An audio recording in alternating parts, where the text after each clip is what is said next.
Yeah, I know, Barry. I just don't know what to tell you. Oh, hi everybody. How we all doing today? Merry Christmas Eve, one and all. Honestly, Barry's been a little down. See, remember that video a few weeks ago where I said that Barry's dad was going to come visit for Christmas? He actually took that kind of seriously, so not really sure what I'm going to do about that now, but hey, we got to persevere, right? Because as we all know, One Piece can solve every single problem on the face of the... Oh. Well, it seems there's somebody at the door in the basement of my house. Let's go see who it is, shall we?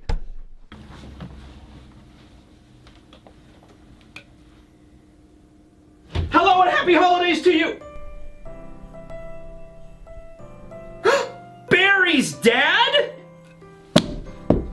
Well, Barry, your dad's here, just like I said he was gonna be, buddy. Oh, and check it out! He even remembered the Pop-Tarts! Okay, well, I guess we hit this year's quota for Christmas miracles, I assume. Barry's father is now here in town, so that's great. Reuniting family for the holiday season. Everybody coming together for peace and camaraderie and a 28-year-old box of Pop-Tarts. You know, that's just what the holidays are really about, okay? Now, don't let this distract you from the fact that Oda just dropped probably the single saddest backstory in the entirety of One Piece, all right? So get ready, Barry's dad. It's time to talk about the true dad. We're talking about Bartholomew Kuma because his backstory just wrapped up in chapter 1102. We saw his death, basically. Like, Oda pretty much depicted in one of the worst ways imaginable because his physical body is still alive. Like, it's actually still moving around and doing things. And remember, Kuma is not, like, 100% cybernetic, like, robotic, right? Like, we even saw that, like, even when Zoro was cutting him up on Thriller Bark, we saw, like, there's still some, like, muscle and skin. Like, Vegapunk didn't completely turn him into a robot, so he probably even still has maybe, like, some of his, like, organs and stuff inside of him. He still has a brain, but his humanity, his personality, the person he was has effectively been erased and deleted and to never come back, okay? We even saw that in the chapter where Oda kind of went ahead with like, oh, Vegapunk developed a way to switch between the, you know, the conscious and unconscious mind or what have you. Like, oh, Kuma can keep his humanity, and anytime the government needs to order him to do something really deplorable that he would never do, we could just flip the switch and so he'll do it,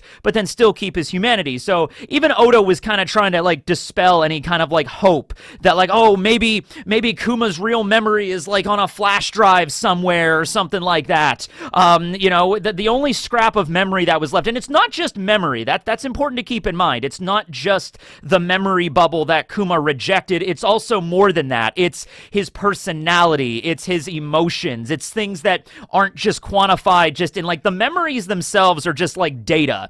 It would be equivalent to like reading a book about somebody's life, like an autobiography, and then saying that autobiography is who that person was. No, it's a retelling of memories. It's events, and they were penned by the person that experienced said events, but, you know, that's not their humanity in the book, you know what I mean? Kuma's humanity is effectively gone, okay? We don't usually see this. I mean, we get backstories and very tragic, ways that characters die in the story all the time. Like, look at Nolan, look at Odin. But even with those characters, even with Odin's, that was an especially important character for Wano, and that was a very long flashback, much longer than Kuma's here, we never got to see Odin's life all the way from birth to death. That was basically how we saw Kuma's. They kind of glossed over Odin's a little bit, like, oh, when he was, 4 years old, he fought a bear. When he was 8 years old, he was, going and gambling in the casinos in the red light district. So we got, Oda going through, like, Kuma's life, but we didn't actually see every event. With Kuma, we did. We saw his birth, and his father Clap, and his mother, Kuma's mom, who's not named yet. Maybe we'll find out her name in an SBS or a data book or something like that. And we got to see him as a child growing up in Sorbet before being found out he was a buccaneer and then being enslaved by the Tenryubitto and then going to God Valley and then escaping God Valley and going back to Sorbet and growing up with Ginny in the church and then becoming a pastor and then fighting Bakori and then fighting Bakori again and then fighting a Bakori a third time, joining the Revolutionary Army, Ginny getting captured, Ginny's death, Bonney and raising Bonney and then the Sapphire Scale and then, making an allegiance with the government, traveling the world, trying to find a cure. I mean, we get to see every moment. And, maybe they'll add on this a little bit in the anime. I feel like there was even parts of this probably Oda had in his notes that he just could not include, right? It's like, he probably even had more things to tug at the heartstrings, but he was like, all right, let's keep it down to this, okay? Now, the overall message that I want to get to here is... this is completely a byproduct of the messed up way the One Piece world is. The world government being in control of everything. The Tenryubitto being the ones effectively that rule everyone. Every bad thing that happened to Kuma was nothing that he himself did. It was the world's influence on him is what happened. It's almost like the world itself, or at least the status quo of the world, led by the Tenryubitto, is rejecting Kuma. It's almost like you're a kind, benevolent human being that's trying to make the world a better place. Not in our One Piece world. If we're the Tenryubitto, we're going to have something to say about that. Oh, we're not just going to kill you. That would be too easy. We're going to take every single aspect of life that, gives you any bit of joy, and we're going to rip that away from you, okay? We're going to take every single thing away from you, not just the people you care about, but also your reputation, also your own body, your own mind we're eventually going to take from you, and then we're going to turn you, this, kind-hearted individual, Kuma, and make you a war machine. That's almost like, it was almost like a challenge. It's almost like that meme, where Akuma's like, I'm a kind-hearted individual that just wants to make the world a better place. And then you cut to the Gorosei, and they're like, and then they took that personally. He's like, oh, he thinks he's going to make the world a better place. Well, just because he thinks that, we're going to make sure to turn him into a death terminator and have him annihilate everybody that we want to annihilate. And then we're going to turn him into a slave that all of the Tenryubitto can ride around on. Okay, yeah, that will show Kuma, right? So that's the overall idea. And you know what? That extends even to Bonney. Because I want you to think about this. The circumstances in the One Piece world that led Jory Bonney, who I remind you is 12 years old, setting out to sea to become a pirate and having to endure all the things and trials and tribulations of the Grand Line and then losing her crew and then being on her own in the New World for 2 years effectively. All of that happening to Bonney, who is a child, is also a byproduct of the One Piece world, of the Tenryubitto ruling everything. The fact that she has to, I'm going to go out to sea and be a pirate and find my father. They should already be living together as a happy family. That shouldn't even be a thing, all right? That she has to even, do that. But she has to because that's the messed up way the One Piece world is, Oh my God. And the last chapter really just, it hit it home hard. I want to talk about a moment in the last chapter that had me kind of befuddled when I was reviewing it. And it was one of those things where while even I was reviewing it, I was like, okay, there has to be more to this than I'm seeing. So I talked about it a bit, but then it's like one of those moments where I have to just move on and get to the next part of the chapter. So there was the moment at the beginning of the chapter where Bonney arrives in that town. We don't really know where it was, if it was in the Grand Line or what, but she apparently heard that Kuma was in the town. And so she's like, I'm going to go find my dad, because that's the whole reason I went out to sea, was to find Kuma, my father. So she's looking through the town, and Kuma is there, and he sees Bonney before she sees him, and he's like, I'm sorry, Bonney, I can't see you. Please understand. And he pops away. And I'm sitting there like, wait, oh, pops away. Get it? Because he's Bonnie's pop. Because he's her father and he popped away. Just like Barry. Hey, just like your dad. I'm not good at this. But anyway, anyway, here you go, Barry's father. Have a Santa hat. There you go. It's for the holiday season. Okay. But I was a little confused. I'm like, okay, the whole reason why Kuma originally agreed with the world government to not meet Bonney again was because, like, okay, her sickness is going to be cured, and Saturn even made it very clear that if Kuma ever comes in contact with Bonney, then the government will sell her into slavery. So that's the same kind of fate that befell not just Kuma, but also Ginny and pretty much his parents and so many people he cared about. Ivankov, same thing, was a slave as well. So that made sense, but I was like, well, Bonney escaped from Sorbet. She got away from Cypher Pole 8. She beat up Alpha. She's now a pirate sailing the world free, effectively, with all of the fishermen from Sorbet helping her out. So I'm like, why doesn't Kuma just to go see like his daughter for like a couple of minutes just to talk to her, okay? And a lot of people, there were so many people that gave me, there was never just one clear answer. There were so many answers.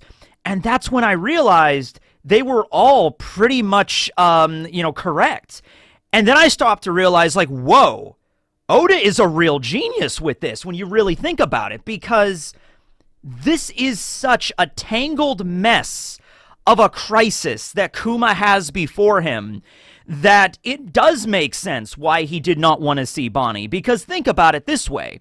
I mean, I'm not going to go through every single explanation, but there were quite a few of them. Go to the last video, go to the chapter review, and just look through the comments, and a lot of people gave their perspectives on, like, why Kuma did not go to see Bonney. I mean, some of them, it ranged from the simplest ones being, like, he couldn't just stand to see his daughter just to say goodbye again. Because I even agreed on that point, like, them actually going back somewhere, like they couldn't go back to the Sorbet Kingdom and live there, obviously, because that's the first place the government's going to check.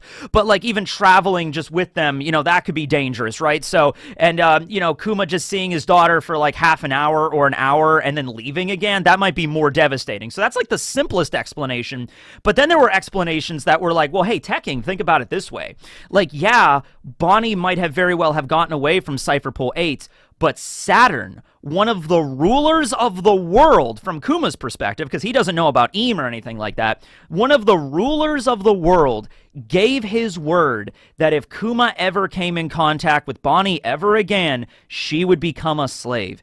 Even if she got away from Cypher Pole 8, even if she's a pirate sailing the world, Kuma, I mean, taking that risk, like, you're messing with the people at the very top. This is not a simple thing of just like, oh, Bonney escaped from a couple of Cypher Pole agents.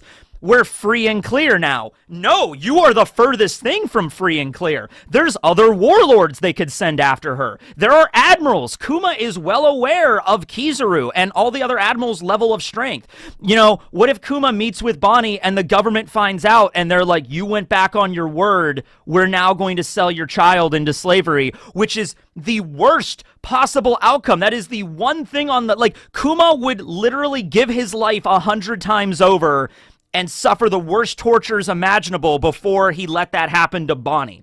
So even if there was a slim chance that that could happen, Saturn would make good on his word. He would, because he's the Gorosei. He's a sick, sadistic dude that would be like, all right, yeah, no, we're going to make, you went back on your word. So even if it was a 0.01% chance, Kuma's not going to take it, all right? Also, the fact Bonney at this point probably does have the bounty on her head of 140 million. Now, you could argue, does that 140 million berries, the bounty she had at Sabaody, does that come from her pirating exploits, like attacking islands, or does that come from the fact that she was an escaped, she was basically the government's hostage that went away? That's why Akainu later on was like, oh, it chilled us to the bones that you left, Bonney. You managed to escape us, right?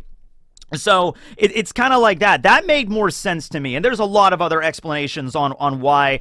The only explanation that I would say was not great, it was an explanation that a few people said this, was like, well, Kuma is a very honest individual. So, hey, he made a deal with the Gorosei. He's going to keep his word. And I'm like, okay, well, in that situation, if Kuma had any idea that, like, maybe it would be okay to see Bonney again, like maybe Dragon gave him his assurance, like, Kuma, you could see your daughter. I'll make sure you can live in peace for the rest of your life. You don't have to worry about Bonney becoming a slave or anything. Like, if Kuma was pretty sure that he would be okay with Bonney and they could just go off and live together, then he would probably go and see her again. But he didn't have that assurance, okay? But I think he would go back on the word he made with Saturn. Now, there's also other complications. You also have Vegapunk, right? So let's say Kuma and Bonney They use the Paw powers to escape. They go off to some random island out in the middle of nowhere that's not allied with the government. They live out in the woods, and it's a very simple kind of life, but let's say they live that kind of life. Like, they just dip out completely. They're just gone, okay? Just off the grid. Well, Saturn's going to be pissed about that, and somebody's got to pay the price. If they can't make Kuma pay the price, and if they can't make Bonney pay the price, Vegapunk is probably the next in line to pay the price, or the government could just firebomb all of Sorbet. Like, they could just be like, okay, Kuma left, we can't find Bonney, she escaped. All right, well, what if we just completely obliterate the island of Sorbet and kill everybody on that island? You know, the Queen Dowager Connie, King Bulldog, we'll just call it a natural disaster. They were studying poneglyphs over there. Hey, send a buster call, you know? And then later on, Bonney and Kuma find out that Sorbet was annihilated because they left. Or rather, Kuma realizes because of his actions. Now, this is the way Kuma thinks. He's like, and he even said this as he was about to have his personality deleted in the last chapter. He was like, I wonder how much suffering and pain I caused people in the world. And then as Vegapunk was pulling the switch, he's like, you didn't cause any pain or trouble to anyone, Kuma. You were the kindest, hardest, most wholesome individual I've ever had the pleasure of knowing, Quasar. You know, so, but Kuma, that's how he views the world. He was honest a little bit to a fault. And he was not naive. He's not naive. He was just like, this is the situation I'm in now. I want to see Bonney above all else, you know, and I would love to, like, live happily ever after in some log cabin celebrating Christmas, and the world government and the Tenryubitto could never reach us. But once you start getting to the level of the Gorosei, it's like, is there anywhere in the world they even could go?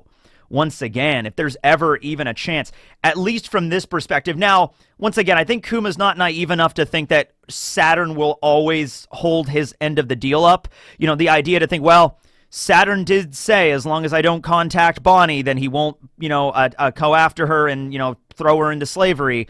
So therefore, he would definitely keep up his end of the deal. I feel like Kuma was like, yeah, he might go back on that even if, you know, even if I keep doing what they're doing, you know, but like what other option does he have really? That's the thing. Kuma was really backed into a corner when it comes to that. You know, unless, I mean, there's really nothing to do. Like, even if he was just like, you know what, I'm done with this, and he goes up to Bonney's crew, and he was like, oh, hi, Gyo, hi, Tots, hi, Potato, hi, Bonney, oh, it's been forever. All right, we got to get out of here now so the government never finds us again. Pop, and they all go off and fly off somewhere. Doesn't matter where they go, eventually they're going to get found out, and even if they don't get found out, then there's still people they know. Like, Sentomaru might die, Vegapunk might die, Kizaru might have to be the one to kill them, just kind of like how he is right now at Egghead, right? And then Sorbet is a threat. And then all the people that had the revolutionaries, I mean, the government's kind of already going after the revolutionaries, but they would make it a public spectacle, you know what I mean? Like, if the government ever captured Ivankov or something, they'd be like, oh, you were a friend of Kuma. Well, we're trying to find him. He's somewhere in the world. He keeps teleporting around. We don't know where he is. We can't catch him, but yeah, he's friends with you. You know what I mean? We might actually put you on the executioner block in Marineford. He might show up then, right? So the idea is that Kuma just grabbing Bonney and the crew and just heading out somewhere, that might result in, like, at least if Kuma continues being a warlord, he has like a tenuous agreement that everything will be okay with Bonney. At least Bonney won't be taken into slavery. Obviously, Saturn could go back on that at any moment. And considering where we're at right now, like, remember, this flashback started with Saturn, like, choking Bonney about to kill her, okay? And then here we are now, going into the flashback, and then the flashback ended with a flashback of Bonney being in the paw room observing all the memories, okay? So we're kind of discombobulated right now in terms of where we're at. I don't know where the next chapter is going to start.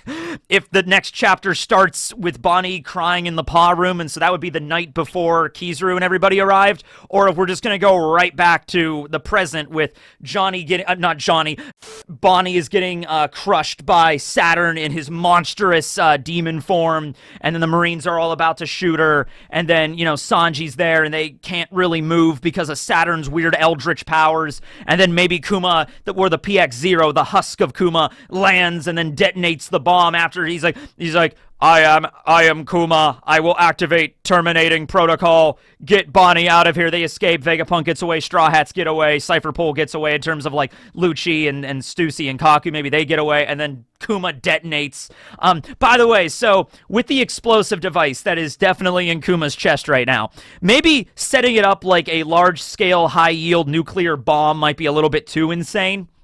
Like, not something that might blow up. Not like the Rose bomb from Hunter x Hunter, what I immediately thought of. But what if it's something along the lines of like just a really powerful explosive? Because they had to make sure the explosive is strong enough to destroy Kuma's body, because that's what it's there for. It's a fail-safe in case he ever went rogue, okay? So it's like, what if they had to make sure the bomb was strong enough to destroy himself, but not like that high of a yield, okay? So maybe it makes more sense for Kuma to like grab Saturn and then detonate, and the explosion doesn't wipe out all of Egghead, but it does significant damage to Saturn, if not kill Saturn. Maybe something like that would make more sense. I would still, and then there's also people have said, well, the revolutionaries had Kuma before he left to go to the Red Line and, you know, jump over there to Marijois, fought Akainu. What if the revolutionaries, what if Lindbergh found the bomb and removed it? Because all the time Kuma was rogue and like climbing the Red Line and attacking Marijois, and now he's going off to some other location. They had plenty of opportunities to detonate the self-destruct mechanism, and they never did. So who can detonate it? Can Saturn be the only one that detonates it or something like that? I'm not really sure. Maybe Vegapunk or Lindbergh messed with Kuma's programming, so therefore maybe he has the ability to detonate it, or something of that nature. Maybe Vegapunk installed something like a safety protocol for the explosive. I don't know how it works. But I would love to see Kuma, like the PX, detonate, killing Saturn, and then the Paw fruit is reincarnated somewhere else. Probably Vivi. I would love to see Vivi get it. That's the number one bet for me right now. And then Vivi rejoins the Straw Hats, and then they have the full crew, and then they're off to Laugh-Tale, off to Elbaf, and then Laugh-Tale. There you go, right? So anyway, yeah, that's the video. I just wanted to talk a little bit about that, Kuma's martyrdom, and all of the suffering he has suffered through. And even with this video, I feel like it wasn't enough. I feel like there's even more ways to explore this. So, yeah, catch back here next time. Tomorrow is Christmas. I have a Christmas video planned, so that should be fun. All right, then. So this is teching Barry and Barry's dad, which I guess that's his name. That's what it says on the name tag. Barry's dad and a 28-year-old box of Pop-Tarts, wishing you all a very Merry Christmas. Later, everybody.